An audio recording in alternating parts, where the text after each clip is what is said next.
Allison. Here's a look at what's going on this week in the news. We begin with news from the Vatican. During the first of two Holy Thursday liturgies, Pope Francis blessed the oils that will be used in the sacraments of baptism, confirmation, ordination, and the anointing of the sick. At this Chrism Mass, the Pope also commemorated Jesus' institution of the priesthood by leading the thousands of priests, bishops, and cardinals in St. Peter's Basilica in the renewal of their priestly vows. During his homily, the Pope told the priests that they must identify with people who are excluded and not blinded by complex theology and excessively bubbly and watered-down spirituality and worldliness that is more and more accessible in the digital age.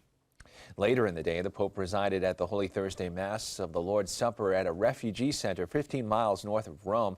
About 900 people gathered for the outdoor Mass. Most of them are forced migrants and refugees who have crossed the Mediterranean in small boats seeking a better life. In a moving gesture of brotherhood and peace, Pope Francis washed the feet of 12 refugees, including Muslims, Hindus, and Copts. The Pope kneels to wash the feet of a group of refugees. Nobody seems to care about the difference in their religions. Among them are Catholics, but also Muslims and a Hindu. He kneels before his pain and to the mixture of humiliation and fear of being expelled from Europe. As is the custom on every Holy Thursday, the Pope repeated the symbolic gesture of Jesus to the apostles. He recalled that almost at the same time, Judas was selling Jesus for 30 coins. Anche oggi qui ci sono due gesti. Questo, tutti noi, insieme,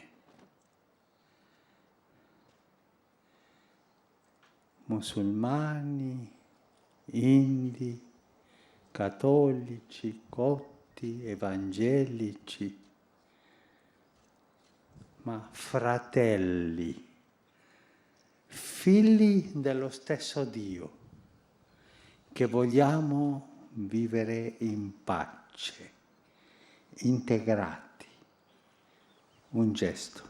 Pope Francis specifically compared the acts of the terrorist attacks in Brussels with the same as Judas, and he pointed out to the others responsible for the slaughter. 3 giorni fa, un gesto di guerra, di distruzione, in una città dell'Europa. La gente che non vuole vivere in pace.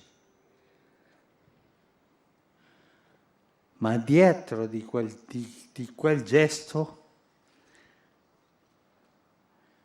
come dietro di Giuda, c'erano altri. Dietro di Giuda c'erano quelli che hanno dato il denaro perché Gesù fosse consegnato.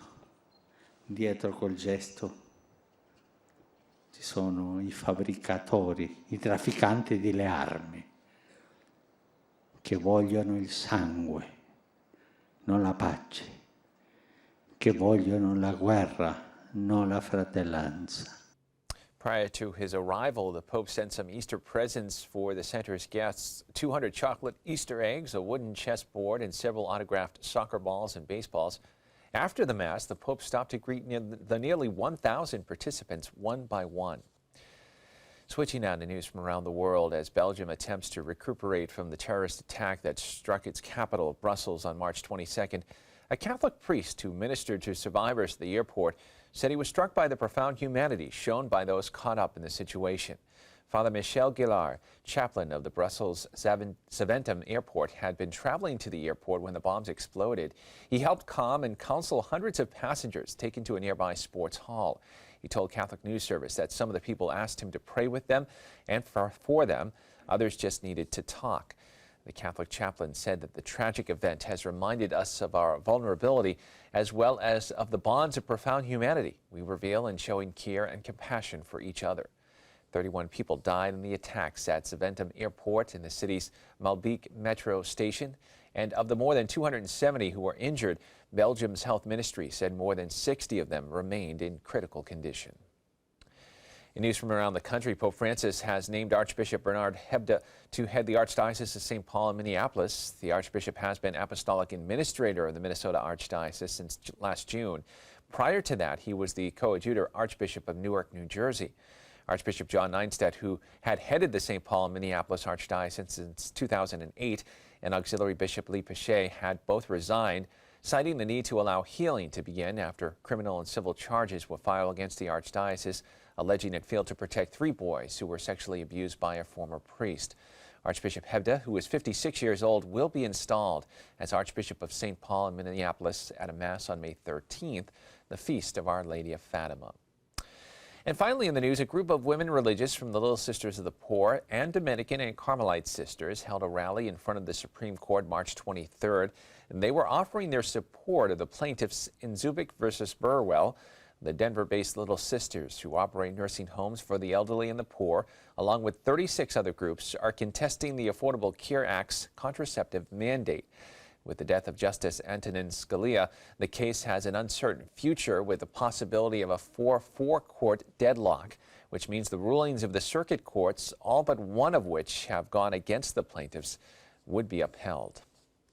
Well, that is all the information we have for you this time. I'm Kevin Nelson. Don't forget, you can keep up to date on Catholic news throughout the week with Catholic Newsbreak right here on the Catholic TV Network.